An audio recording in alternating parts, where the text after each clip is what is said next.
Oke brother, assalamualaikum warahmatullahi wabarakatuh. Kembali lagi bersama saya di channel saya Rida Jaya Motor. Bersama saya Hairudin. Oke, fokus. Sip.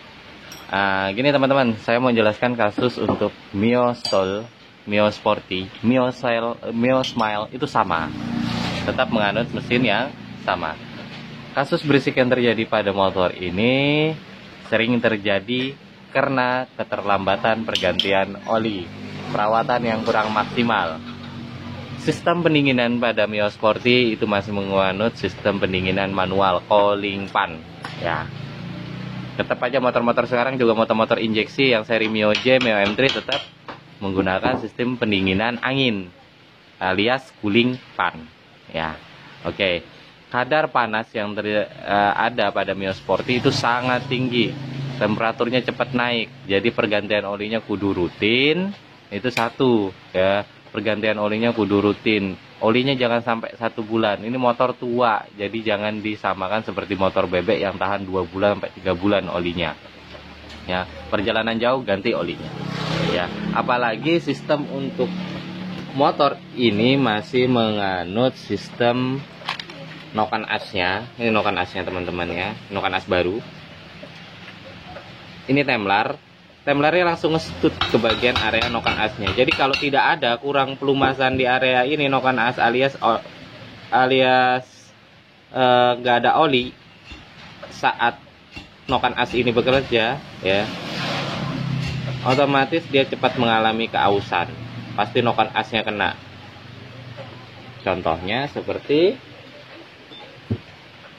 iki. No, kelihatan kan jenong. Ini saking lamanya dibiarkan. Ngasap berisik tetap aja dibiarkan, tetap aja dipakai. Mungkin budget ya masalahnya ya. Saya tidak tahu ya. Nah, kelihatan kan? Terlambat pergantian oli. Jadi kasus utama Mio Sporty itu nggak bisa lalai di bagian pelumasan oli. Udahlah, nggak bisa lalai. Kenapa dia berisik? Yang beginian, noken as yang seperti ini mau di setel seperti apa saja di bagian area temlarnya itu tidak bakal bisa mulus suaranya, tetap kasar. Kenapa? Karena permukaan dari stud di temlarnya udah jenong, noken asnya udah benjol sana sini. Mau di repair nggak mungkin, mau dibubut noken as nggak akan tahan, mending beli baru walaupun KW nomor 2 ya. Kalau mau tahan lama ori. Kasus berisiknya selalu 2 item ini, noken as, temlar. Udah, kasus berisiknya di situ. Kalau untuk area rantai kamprat seperti yang dibilang orang-orang ya, biasanya yang kasus yang terjadi itu stud rantai kampratnya udah ngalami kerusakan, alias stud otomatis ini per yang ada di dalam stud ini tidak bagus lagi. Ganti. Oke, saya putar ke arah kanan, ke arah jarum jam. Saya lepas, tek, dia langsung keluar, nekan. Tandanya stud ini masih dalam kondisi normal dan bagus. Apabila saya putar ke arah kanan seperti ini, terus saya lepaskan, dia tetap aja nggak ngestud ke dalam, nggak ngestud keluar atau tidak keluar. Tonjolan ini tidak keluar otomatis, tandanya stud ini rusak. Ganti studnya, selesai masalahnya, tidak berisik. Jikalau noken asnya dalam keadaan normal. Simple kok kalau untuk ngecek noken as. Dibuka kap bodinya, dibuka tutup klepnya, baru di center, kelihatan nggak? Terlihat di sana noken as yang benjol dan temlar yang bermasalah. Ganti 2 item itu, insya Allah normal kembali. Kalau perkara klep itu sering jadi tersangka teman-teman. Ya, klepnya yang bunyi. Iya, memang klepnya yang bunyi, tetapi karena akibat dari noken as dan temlar. Ya, kalau klep pengecekannya simple. Tek tek tek tek tek. Ini bos klepnya. Kalau bos klepnya bermasalah, ya, bos klepnya bermasalah, dia tidak akan menimbulkan efek bunyi yang luar biasa. Enggak, sudahlah, enggak akan menimbulkan efek bunyi. Hanya saja seal klep ini cepat mengalami keausan dan oli akan tersedot mengikuti tekanan vakum yang ada di area ruang bakar.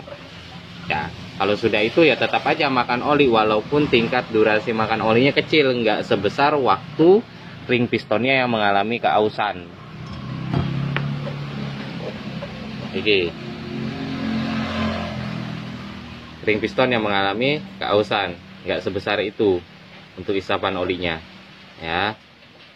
Kenapa kasus berisik yang terjadi sering di Mio Sporty hanya ada di noken as, temlar, dan sudut rantai kamprat, tidak meliputi piston seperti pada Mio J? Pistonnya Mio Sporty itu padat sistemnya, penampangnya besar, lebar. Jadi kalau sekalipun piston ini udah mengalami keausan, itu tidak akan menimbulkan efek bunyi yang seperti oblak yang terjadi pada Mio J, seri Mio J. Kalau seri Mio J sering terdengar kasar suaranya seperti stang piston. Kenapa? Karena bagian area ring pistonnya udah mengalami keausan, penampang pistonnya yang kecil menimbulkan efek bunyi hentakan. Jadi seolah itu stang piston. Itu kalau pada kasus Mio J ya. Kalau ini kasusnya Mio Sporty, itu jarang kalau kena piston kalau untuk bunyi. Tapi kalau ngasap makan oli ya iya. Untuk area ring pistonnya, apabila di sini kurang pelumasan, otomatis kurang pelumasan di sini akan menimbulkan efek baret. Ya, gesekan antara aluminium dan besi. Panas, temperatur tinggi, alhasil ada yang kalah. Aluminiumnya kalah. Kalau sudah aluminiumnya kalah, menimbulkan efek baret, ring pistonnya kurang pelumasan, ring pistonnya aus, olinya habis, oli habis, sirkulasi oli tidak maksimal lagi, tidak sampai ke blockhead, akhirnya si noken as kena dan temlar kena. Budgetnya keluar banyak. Itu penjelasan dari saya buat teman-teman. Ya, untuk kasus Mio Sporty yang berisik. Ya, makanya kuncinya rawat di bagian pelumasan. Ya, sama juga filter udaranya kudu rutin diganti, kudu rutin diservis supaya tidak menimbulkan kerak di area pembakaran. Seperti ini, kerak yang menumpuk ini akibat filter udara yang nggak pernah diganti, nggak pernah dicek in. Jadi kadar udara yang masuk pada saat pembakaran itu dalam kondisi kotor dan menimbulkan efek kerak. Kotornya tadi menimbulkan efek kerak, meninggalkan kerak-kerak seperti ini. Debu sedikit demi sedikit akhirnya menjadi bukit. Ya kayak gini sudah. Ya kan? Ini oli campur bahan bakar dan debu, kotoran. Jadi seolah kasar dia. Ya, itu juga yang bisa terjadi, klepnya keganjal, loss kompresi karena di bagian bibir klep ini terdapat kotoran. Ya, numpuk.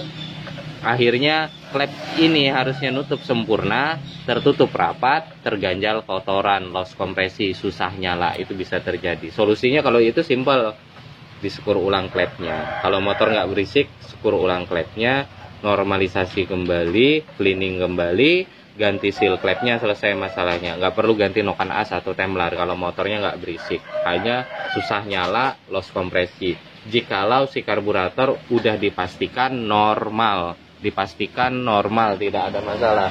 Ya, di video saya sebelumnya di deskripsi saya cantumkan, saya kasih penjelasan untuk memastikan karburator itu normal atau enggak, dengan beserta beberapa kasus yang terjadi pada karburator. Oke, itu aja penjelasan dari saya teman-teman, semoga bermanfaat. Ini piston udah saya ganti. Ya, posisi pemasangan piston Mio Sporty teman-teman udah tahu, tanda panahnya ke bawah. Ya, posisi pemasangan piston udah ada juga di deskripsi saya, di link saya nggak perlu jelaskan panjang lebar ya. Oke. Mungkin itu aja penjelasan saya untuk kasus Mio Sporty yang berisik di area mesinnya. Semoga bermanfaat, kurang dan lebihnya saya mohon maaf. Assalamualaikum warahmatullahi wabarakatuh.